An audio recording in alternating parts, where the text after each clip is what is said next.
दिल्ली के सीएम अरविंद केजरीवाल 7 दिनों के विपश्यना ध्यान के बाद अब नए साल के पहले दिन वापस लौट आए हैं। सीएम अरविंद केजरीवाल 14 दिसंबर से विपश्यना ध्यान के लिए गए थे। केजरीवाल ने ट्वीट कर विपश्यना ध्यान से वापस आने की सूचना दी है। केजरीवाल ने ट्वीट करते हुए लिखा, 7 दिनों के विपश्यना ध्यान के बाद आज बाहर निकला हूँ। ध्यान ने मुझे हमेशा आत्मिक बल और मानसिक शांति प्रदान की है।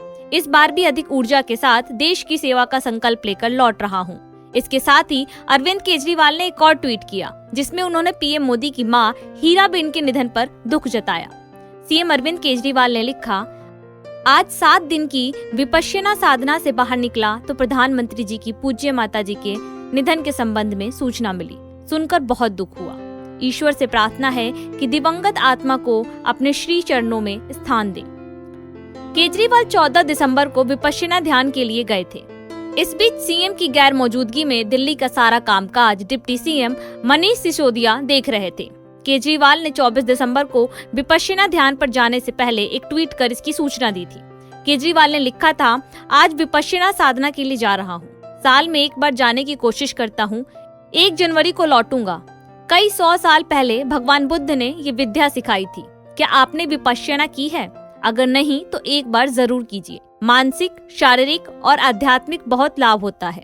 सबका मंगल हो। केजरीवाल बीते कुछ सालों से साल में एक बार विपश्यना ध्यान पर जरूर जाते हैं। आइए आपको बताते हैं कि विपश्यना ध्यान क्या है, इसकी शुरुआत कहां से हुई और इस ध्यान की प्रक्रिया को इतना कठिन क्यों माना जाता है।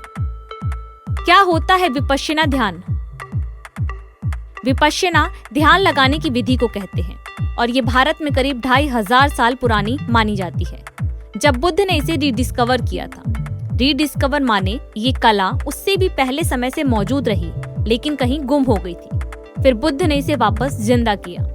कहा जाता है कि भगवान बुद्ध को विपश्यना के जरिए ही ज्ञान हासिल हुआ था। विपश्यना में व्यक्ति का बाहर की दुनिया से संपर्क बिल्कुल कट जाता है।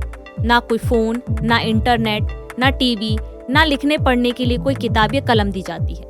यानी व्यक्ति का सिर्फ स्वयं से संवाद होता है। विपश्यना का उद्देश्य। विपश्यना का मकसद होता है खुद को जानने के लिए लोगों की मदद करना। यह आत्मशुद्धि और आत्मनिरीक्षण की एक पद्धति है। इससे व्यक्ति के मन को शांत करने में, तनाव कम करने में और नकारात्मकता को दूर करने में मदद मिलती है। विपश्यना आत्मनिरीक्षण की सबसे बेहतरीन प्रक्रिया मानी जाती है। विपश्यना ध्यान होता कैसे है?